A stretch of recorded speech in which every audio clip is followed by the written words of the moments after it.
You know it, you love it, and you can't do without it. It's another episode of Betting with the Barbers, powered by Superbook Sports. I'm Ron Kruk, joined as always by former New York Giant Tiki Barber and former Tampa Bay Buccaneer Rondé Barber. Guys, what is up? All's good, man. I'm glad I'm not on an NFL team right now because COVID is running rampant through these teams, and it's kind of troublesome and worrisome. And some of these teams might not be able to field, obviously, some of their starters, but even a full roster. It's crazy what's happening this week. Well, I think at some point we knew that this was going to rear its head. It's here. It's now. 75 guys is at the time when we recorded this, and maybe more as the weekend gets clear. I mean, it's not just football either. It's every sport right now. Premier League soccer, which I watch every week, that's getting affected. Basketball's getting affected. You can't turn on the news or a sports show and not hear somebody else on the COVID-19 list. And I think there's 7 teams right now in the NFL that are on the expanded COVID protocols, which basically means no in-person meetings. All that we went through last year is back in full effect this year in December, which is, you guys know, this is the time of the year for professional football. And these guys are really going through it right now.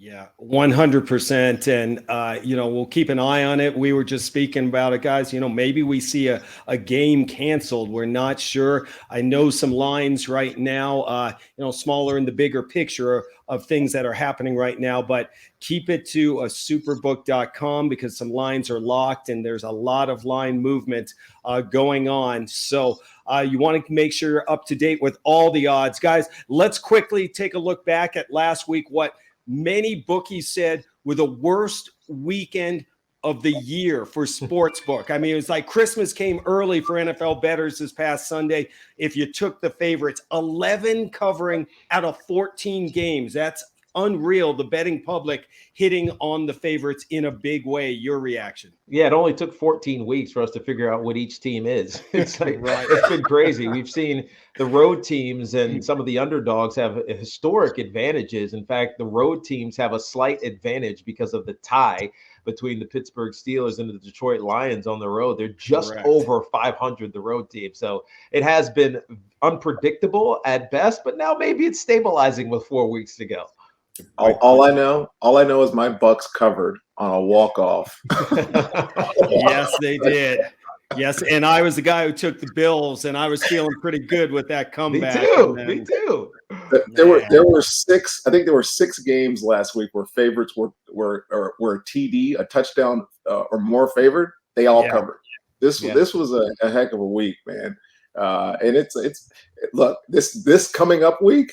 There's not as many explosive good games, but there's a lot of run-of-the-mill 6-7, 7-6, like key really good matchup. I think there is even a 2-11 versus 2-11 game out there. Yes, there is. You want a deep dive. Thankfully, our producer Mike Grigg did not pick that game for us guys, but you mentioned the dogs still hold the edge this year, 109-95 plus the one tie. That's through 205 games, but the trend is moving towards the favorites who are 19-9 in the last 2 weeks after covering just 43% of the games in the first 12 weeks. So again, 28 of the 32 teams still mathematically alive for a playoff spot. So you're saying there's a chance. Bye weeks are over, which means we have a full 16-game schedule this week, fellas. Let's get right to it. In our first game, Saturday football is back as the number 1 seed in the AFC. The New England Patriots look to make it 8 in a row when they travel to Indy to face the 7-6 Colts, who are hanging on currently, guys, to that number 7 spot in the AFC. Now, if you've been riding that Patriot wager wagon, then you have cashed in as the red hot Patriots have won and covered in 7 straight. Pretty incredible number. The Colts have alternated covering and not covering for the past 6 weeks. And just so you know, if you like trends, they covered the spread last week against those miserable Houston Texans. All right. The odds coming in from superbook.com, guys. This opened up as a pick'em game. As of this recording, the Colts are the favorites at -2.5. The point total sits at 45.5. Let me get this straight. The top seed in the AFC is the underdog.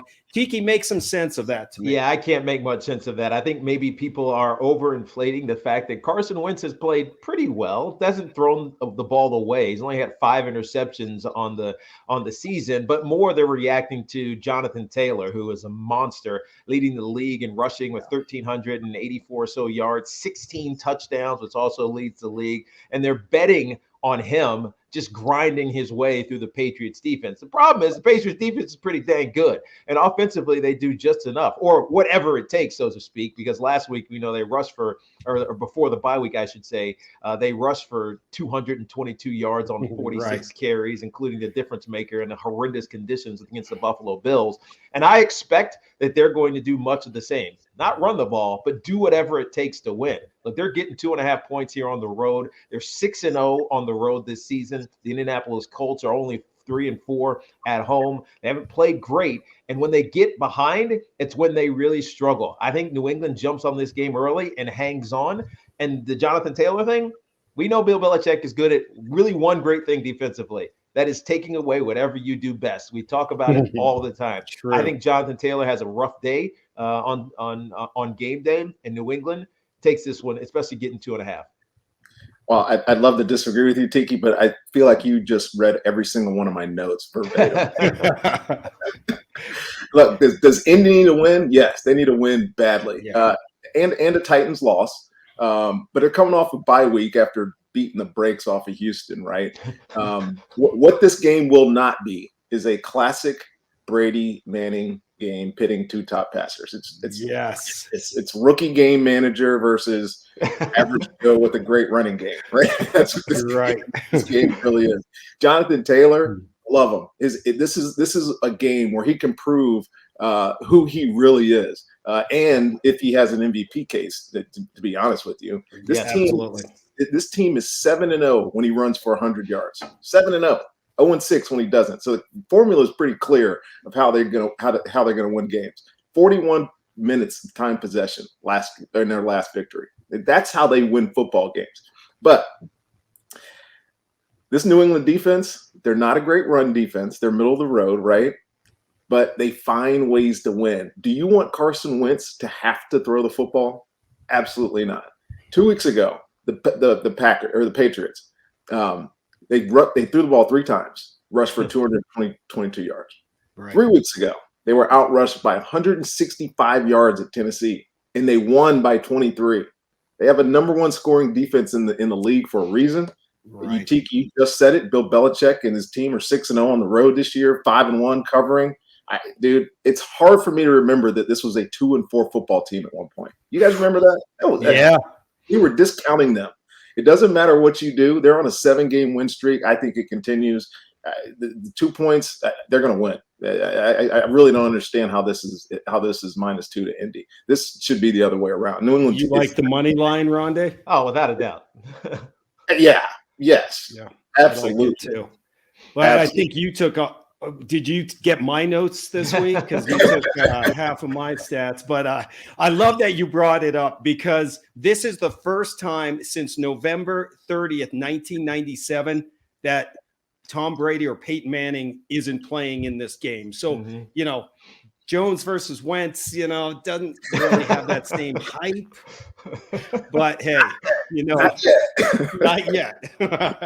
Again, you're saying there's a chance. I'm with you on this one, guys. I mean, Jonathan Taylor, he's the only other non-quarterback that's in the mix for NFL MVP. His odds are 30-1, according to Superbook.com. 7 quarterbacks have better odds, but what he's doing is incredible. And as you said, when he runs for when the team runs for more than 125 yards, they're 7-0.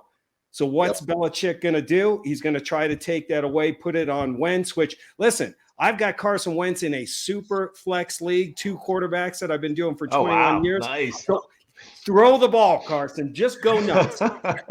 Just go nuts. But I don't think that's a recipe for for a victory. You mentioned it, Rondé. The Patriots defense is on fire. They've forced 26 turnovers and has allowed only an NFL low of 15 points per game. So I think Belichick's dominance over the Colts continues on Saturday. All right, get in on the NFL week number 15 action by signing up at superbook.com. Download the app and make sure that you are following us on social media at Superbook Sports and at Betting with the Barbers. Okay, game number 2. We were all together with New England. See what happens here, as it's basically a playoff game here in Denver in December for the first time in years, as the 7-6 Broncos and the 7-6 Bengals take on meet for the first time in a while. The loser of this game, guys, can probably start preparing for Christmas vacation. It'll be hard to make the playoffs with a loss. So let's check out a couple odds. Denver against the spread, 7-6 this year, covered in 2 of their last 3. Something to keep an eye on that stood out to me is the point total in this one. The under in Denver games has hit in 6 out of their last 7. So an interesting stat there. On the Bengals side, they are 6-7 against the spread, 0-2 in their last 2, and have only covered twice in their past 6 games. So let's check out the odds from superbook.com. This opened as Denver being a 1-point favorite. A lot of money coming in on the Broncos. As of this recording, Denver is now a 2.5-point favorite, guys. The point total, 43.5. Rondé, you've had a lot of success either taking or betting against the Bengals this season. So give us your take on this matchup. Well, this is a 2 of the 7-6 juggernauts. Look, there's 5 teams that are 7-6 right now, and only Denver is not in second place. Consider that. 7-6. Only Denver is not in second place because the Chargers are 8-5 in the West. Dude, the AFC is, how do you best describe it? It's a palatable rom-com, right? A lot of heavy petting with no action. Unless you're the Chiefs or the Pats, right? And look, the Bengals, they had a 3-game homestand and went 1-2. Now they got to go on the road and play a top 10 defense and the second best defense in terms of points per game in the Broncos. And on top of that, after this week, they host Baltimore, Kansas City, and then they have to play at Cleveland. So, yikes, Cincinnati. I'm definitely off Cincinnati's jumping off that if you're Denver, and you know this, Ron. If you're Denver, right now you're either winning or you're getting blown out. They beat 100%. Dallas. They lose to Philly by 17. They beat the Chargers. They lose ugly on Sunday Night Football to Kansas City. They beat the crap out of the hapless Detroit, and now they get schizophrenic Cincinnati. So my simple math right now is saying this line should be flipped. They're getting 2.5. It should be the other way. What I love about Cincy, obviously, same things we've talked about all year. Joe Burrow, 73% completion last week. He's hit 70% 7 times this year, 83 against Pitt a couple of weeks ago. Jamar Chase, T. Higgins, Tyler Boyd all have 55-plus receptions. What I don't like, the kid gets sacked 11 times in the last 2 games. He's got 41 on the year. There's something about these mobile quarterbacks, Lamar, Justin, Russ, Ryan Tannehill. They all get sacked. They can't make decisions with the football. So, and despite having a 1,000-yard rusher, they don't have a good offensive line. It's like they're an enigma to me. I think Denver gets after them this week. Look, the Broncos find a way to run a football. Even though since he's got a good front 7, Javonte Williams, Melvin Gordon, they keep their 1-2 punch going. Teddy Bridgewater can be steady Teddy, and Denver finds a way to break this up and down trend that they have, and does cover this, I think. I couldn't disagree more. Mainly now we got something because I like Denver and I like Melvin Gordon. He's on our fantasy team as well, along with Jonathan Taylor. So we did well in the running backs. That's the only thing. That's the only thing we did well on, though. By the way, everybody else sucks on our fantasy. Well, you team. should, Tiki. Right? Javonte Williams is the 1-2 combo is fantastic defensively, despite trading Von Miller, as we know a few weeks ago. Their defense is playing right up to snuff, and there's really nobody like blowing the stats sheet away. Malik Reed is their leading sacker. He only has 5. We're in week 14 right now. But Denver's playing good and complimentary football here. You got to give Ed Donatel a lot of credit, their defensive coordinator, and Pat Shermer, offensive coordinator, for keeping it simple, right? And that's how they're winning games. But the Cincinnati Bengals, you're right, Rondé, they are an enigma, but they have so much potential. And I'm waiting for that moment when Zach Taylor puts it all together. Now, he can't do it when he's behind. He can't do it when this potential. Look, you know my saying on this, Rondé. Potential that's like unrealized is it's ultimately just failure, right? Yeah. So at the end of the day, that's where Cincinnati feels like they're trending, but they're just too good. They have a top-end running back. I think Joe Mixon is second in the league in rushing. I know he's 300 yards behind Jonathan Taylor, but he's a really good runner. He gets in the end zone. They got all of those weapons. And last week, you watched them against the San Francisco 49ers. Despite them losing, they outplayed the 49ers. They should have beat them. They had 2 muff punts that turned into 10 points. As you mentioned, all the sacks that he takes. Yeah. If they can get it together, the Cincinnati Bengals are a better team than most teams that they have to play. They just don't know how to win. But I think against Denver on the road, it's crunch time. There are 4 games left in the season. This is when it matters. If Zach Taylor is going to be the coach that everybody expects him to be, this team will be focused and dialed in and not have all these self-inflicted wounds that prevent them from winning. So give me the Cincinnati Bengals plus 2.5, even though they're on the road in Mile High. So how do I break this tie? Where do you think I'm going? I mean, come on, Homer. hey, easy. I'm gonna break down the stats. All right. So I'm taking a look at this. Trust me, it is an emotional roller coaster if you're a Bronco fan. There's no doubt about it. They look like world beaters like they did against the Cowboys, and then they come back and lay an egg against the Eagles. Rondé, you mentioned the stretch of a very tough schedule for the Bengals coming up. Well, Denver, I mean, they could really hold the destiny in their own hands. They've got, after this game, it's all AFC West teams. It's the Raiders, it's the Chargers, it's the Chiefs at home. So, they've got a shot. They're a lot like Indy in the fact that when Denver's running the ball successfully with, as Tiki said, the 1-2 punch of Williams and Gordon, they win. They're 2-5 when they rush for less than 120 yards. They're going up against the Bengals defense that is pretty solid against the run, allowing only 93 rush yards per game. So it's very similar to that Indy New England game. I think Cincinnati is going to try to take away that run and make Teddy Bridgewater beat them. What is concerning to me is Teddy has been pretty steady, but he did not throw the ball well in that Detroit game. I think our producer and myself were the only ones that really watched that game, but they were in it. They blew out Detroit, but that was a 4-point game at halftime. And he did not throw the ball. I don't know what it is with him and Jerry Jeudy yet, guys. They just can't seem to get on the same page. And by the way, you remember Detroit had like 18 guys out in that game because of COVID and the regular flu. I mean, they were like decimated, Detroit, and that was a close game for a half. Yep, that worries me 100%. This line moving in Denver's direction, I know where you think I'm going, but I'm going to break it up. I'm going to take the Bengals. And I think that I know. See, I can't lose. I mean, I'll lose some money if the Broncos cover, but then I feel good if the Broncos win. So, I just think that line movement, I think this is a 1-point game either way. So with that line movement going to 2.5, I think that the Bengals offense will have some success. So I even had Denver written down earlier, boys. I'm going Cincinnati. Nice. Okay.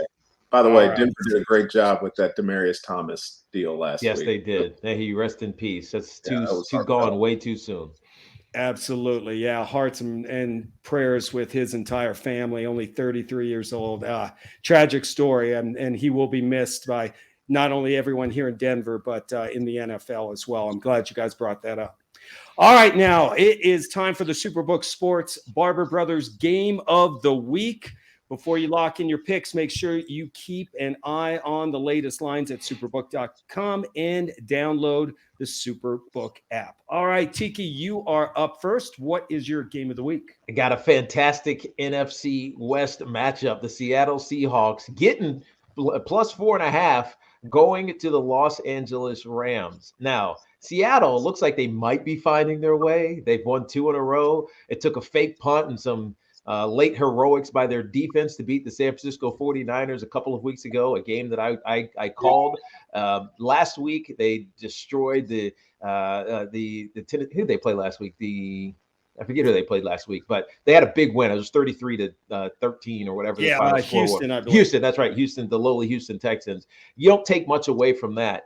And it feels like they're getting back on track. Russell Wilson speaking as Russell Wilson speak about I'm an overcomer and everything else. And you might want to believe it, but don't, especially against the Los Angeles Rams, who finally have started to play solid defense. They really got after the Arizona Cardinals on Monday night. And Aaron Donald absolutely embarrassed this offensive line of Arizona. I expect that they start playing elite level defense again as we wind down the end of this season. And offensively, we talked about MVP odds, the non-quarterbacks. Cooper Kupp is not getting enough recognition for how amazing he has been as a player. He's got 1,500 yards. He's got 4 games left. He's got 1,500 yards receiving right now. He's gonna catch 2,000 yards this season, and nobody's talking about it. I know that Odell Beckham Jr. is on the COVID-19 list right now, but if he's able to return 2 negative tests and is asymptomatic, he may be able to play, and that would be great for this team. Despite starting a little shaky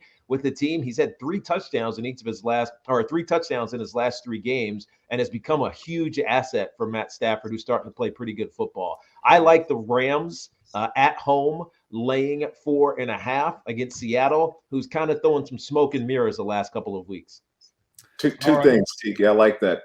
It's Matthew Stafford, by the way. What did I say? Oh, yes, that's right. I forgot. He gets pissed off if you call him Matt. That's right. And I hate to say it, but that Rams defense kind of looked okay without Jalen Ramsey. I'm telling you. You know why? Because they actually play a team defense. They don't travel them and like let them be a superstar and like, hey, you can do this all by yourself. Yes. Play defense, man. If you got to fit into a scheme, fit into a scheme. Yeah. Yep, I'm with you. Yeah, and quickly, hey, we mentioned Jonathan Taylor's odds, 30-1 to win the MVP. Mike Rigg, our producer, hooking us up. Cooper Kupp, 80-1 odds. Ooh. I mean, if he keeps tearing it up, I'm telling you. I mean, if he receives if he has 2,000 yards receiving, it's going to happen. I'm telling you. He's at 1,500. He's almost at 1,500 yards. They have 4 games left, and Odell Beckham Jr. might not play. I'm just saying it's going to happen. Incredible. Brady is Tom Brady. Tom Brady. I mean, Tom Brady's winning the MVP, but so it's still probably your a waste of money. favorite at -160. But you want to waste $100? Throw it on Cooper Kupp, man. There you go. Yeah.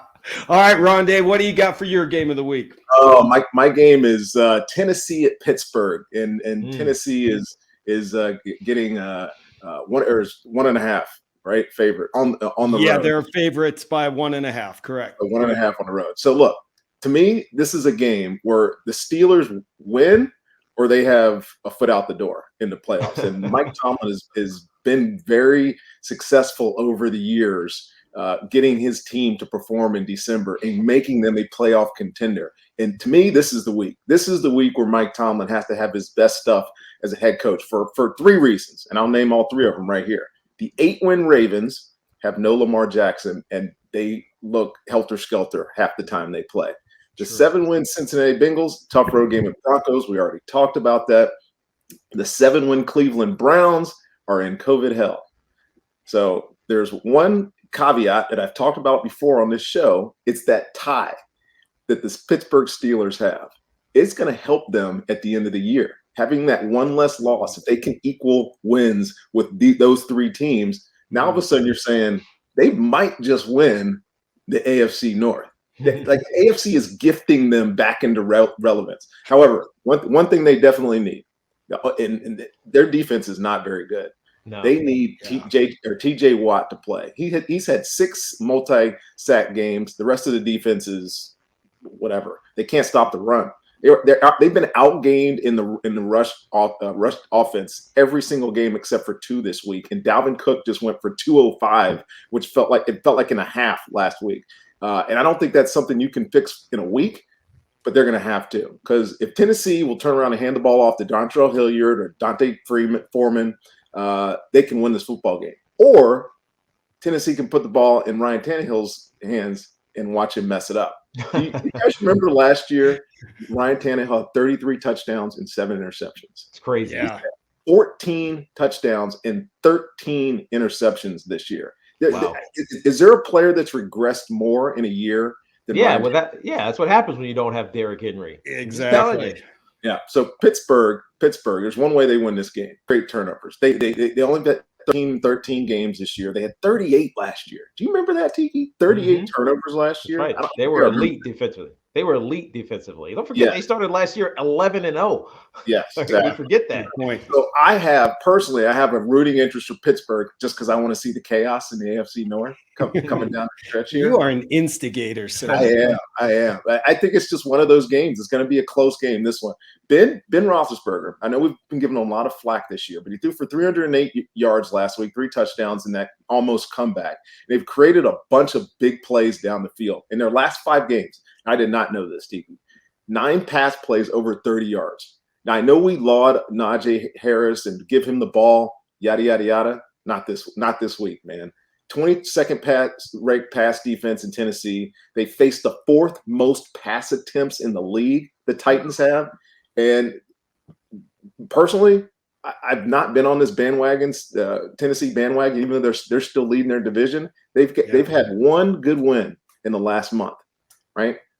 They had 2-point fail to cover win against New Orleans 4 weeks ago. They lost to Houston, then they got blown out by New England, and I'm not counting their Jacksonville win last week. Pitt at home, I'm taking the dog for this with their season on the line. Give me the Steelers. All right, Tennessee 8-5 against the spread, but covered for the first time last week in 4 games. Pittsburgh 5-8 against the spread on the season, 2-4 in their last 6. So we will put you down for Pittsburgh, and that's going to do it for the Barbers games of the week. But don't worry, just in time for the holiday season, guys. Mm-hmm. It's back. It is back, and it's festive. Can you see the festive lights in the bucket? Oh yeah, nice. Yeah. Once again, we spare no expense on betting with the Barbers. All right, we've got 3 random bets in the bucket O bets, and we're going to just pull them out, and we're going to break them down if we like the bets or not. Guys, let's begin. Oh, it's what we were just talking about. We've got Cleveland 5-2 odds to win the AFC North. Oh man. Although they're gifting the Steelers right back in it. What are your thoughts, guys? You like those odds? I don't think I like those odds. I don't like Cleveland anymore. Simply because they're falling apart, it feels like, with COVID for at least the next week and maybe the next 2 weeks. They're likely not to clear maybe 3 of the guys, the 14 that are on the COVID list right now for this week. So this will probably be a loss. So I'm going to say no. I'm not taking that bet. To win, who do they have left? They have who they play their last game, right? They play Cincy. Mm-hmm. Last game of the season is Cincy. Yeah, and they got to play at Pittsburgh, and they got to play at Green Bay. Yes. Yeah. Do not. So it's Vegas, Green Bay, Pittsburgh, Cincy. Do not take that bet. Yeah, that's not a good one. That's not a good one. All right, I agree. Stay away from that one. Okay, guys, let's check out bet number 2. What we got coming up in the bucket O bets. Oh, wow. For the Rondé special. I'm going to be useless on this one. Manchester United to win the Champions League plus 275. Oh, to me, that seems like pretty good odds. But Man City. Did I say Man City? You can see the soccer guy in me. Boy, hold on. Who did Man City draw in the? I'm going to have to look. In the knockout round. In the knockout round. But look, Man City. Why are you speaking Spanish right now? I'll get it for you, Rondé. Hold on. Man City is probably the second best team in Europe right now. They drew Sporting, so they're moving through. They're gonna get through. So 275, right? I mean, yeah, I'd take it. They have as good a chance of winning as any team left. I mean, the one team that can beat them is Liverpool. Yes. Liverpool's the best team in football right now, in world football. Sorry, not the other teams. Bayern, they're okay.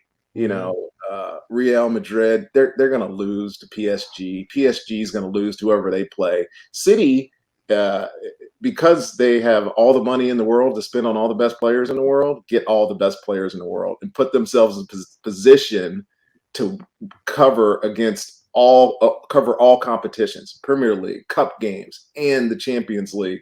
They have so much depth. I'd take this bet for sure. This is a good one. I mean, I wouldn't take it because I'm a Liverpool fan. Give me the Reds all day. But if I wasn't a Liverpool fan, I would take this bet all day. Now, because what Rondé just said is the most important thing. They're so deep that they don't have to play all of their best players on every level. And in every competition, right? Liverpool is notorious for this, and this is Jurgen Klopp. Like he'll play his starters even when he doesn't have to, his stars when he doesn't have to, and that's why they've only lost one game all season long in all competitions. In fact, they ran through the Champions League, the qualifier, the group stages. They got 16 points out of or 18 points out of 18, which is just crazy. So I would take that bet because it's a huge odds in your favor. And even though they're not the best team, I do think they have the best opportunity to win the whole thing. Man City, Man United. I'm just going to trust you two on this one because Man U now. If we want to talk Man U, their line. I think we got to. Rig, give me that number because they got it. That's a big win if they get through. What is it? 1,700. It's a lot. I think it was. I sent it to you the other day. Really? I know. 1,800. It's Who would have thought? Man, we got a good soccer segment going on, guys. We might have a show, but we got to keep rolling with our bucket of bets this week. We got one more in our festive holiday bucket of bets. Oh man, here we go. Plus 1,400 by the big performance. Steph Curry, 1-to-1 odds to win. This is happening. NBA. I mean, MVP. What are you talking about? This is happening. So, I mean, you're not going to win any money, but if you just want to say I was right, Steph Curry is winning the MVP. It's not. I mean, put $100 with $100, great. $1,000 with $1,000, great. It's. I mean, unless he gets hurt, which I don't see happening. He's had his. If this was football, his Heisman moment against the Knicks last night, where he broke the all-time three-point shooting record, and he's gonna end this season with an elite number. The Golden State Warriors are the best team in basketball right now. The Phoenix Suns are right there, but the Warriors, I mean, they bested them in round 2. They played a couple weeks ago, and Klay Thompson's not even playing, nor is James Wiseman.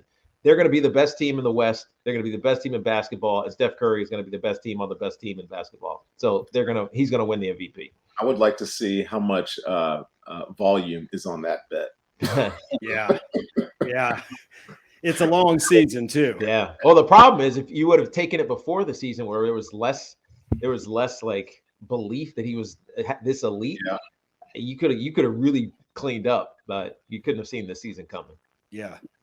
Even though he did win the runner-up last year. So, yeah. And they were like the 10th seed. Good point. Good point. The next player, Kevin Durant, is behind him at 3-1. So that, I'm not going against that bet. I'm not going to make anything, but yeah, what he has done is just incredible. So, all right, guys, that's going to wrap it up for another edition of Bucket O Bets. Time now for our viewer question as the NFL season is winding down. Still not too late to get into our season-long contest of watching the big game with the Barber brothers in Vegas on Super Bowl weekend in February. All you have to do, send us in a question via Twitter for the guys, and if it's picked and we read it on the air, you're automatically entered into the drawing. We are at Superbook Sports, at Rondé Barber, at Tiki Barber, at R Cruck, and at Betting with the Barbers. Okay, guys, coming in this week, I like this one. It's very simple. Coming in from Blue Moreno. His question is, does Tiki belong in the Hall of Fame? Did we address this last week? I'm biased. Of course I belong. We're all biased. You should be in the Hall of Fame. You're the New York Football Giants, one of the oldest franchises in the history of this league, all-time leading rusher. And receiver too, right? No, I finished my career as the all-time leading receiver in the number of receptions. Amani subsequently passed me, but I do have 5,000 yards receiving, which only two other people have 10 and 5, and that's Marshall Faulk and Marcus Allen. Yeah. So, I mean, I've done some good things. 2,000 plus yard seasons, all-purpose yardage. Maybe I'll be appreciated as time goes on, but who knows? Rondé will be in the Hall of Fame before me, which is fine. So. If you didn't have such a much more talented brother, you'd probably be considered already. I knew it was coming. They can't put both Barbers in there. Hopefully, one of these days. Well, you both are Hall of Famers with Betting with the Barbers. There's no doubt about it. But great question coming in from Blue Moreno. Thank you for that. Guys, great job as always. Excited for the games this weekend. Before we wrap up this episode, any thoughts before we kick off with the Chiefs Chargers, which will be an incredible Thursday night game? But any final thoughts as we go into week number 15? Yeah, I love that AFC West matchup. It's going to be a fun one, especially because both those teams are playing on high cylinders right now. In particular, the Chiefs defense, which has only given up 10.8 points over the last 6 weeks. Right? Their defense is playing great football. But the more important thing is stay healthy. It is becoming flu season, and flu season combined with COVID season is not a good recipe. Yeah. So wear your mask and get vaccinated. I could not agree more. Well said, Tiki. The Bucs can get themselves in the playoffs this week. Home game against the New Orleans Saints, who's kind of been their nemesis. I'm watching that game. But what I love most about this time of year is NFL on Saturday. That's Saturday, right. Sunday, Monday, NFL football. There is nothing better than these next 2 or 3 weeks. So I'm with you. There's nothing better than double a weekend of games, and I'm excited for it. Guys, appreciate the time. Well done as always. Make sure to get in the game and sign up at superbook.com. Download the Superbook app and follow Superbook on social media at Superbook Sports. Betting with the Barbers airs on Twitter, Facebook, YouTube, and at superbook.com. New episodes drop every Thursday, 6 p.m. Eastern and 3 Pacific. Look for our picks and clips of the show throughout the weekend and on social media. I'm excited, guys. It's the holiday version of Betting with the Barbers next week. Nice. Those sweaters. I got to bring my Grinch outfit. Just borrow it from our producer, Mike Rigg. All right, guys. Enjoy the games. Great job as always. See you guys. That's going to do it for Rondé and Tiki Barber. I'm Ron Cruck. We'll see you next time. Enjoy the games, everyone.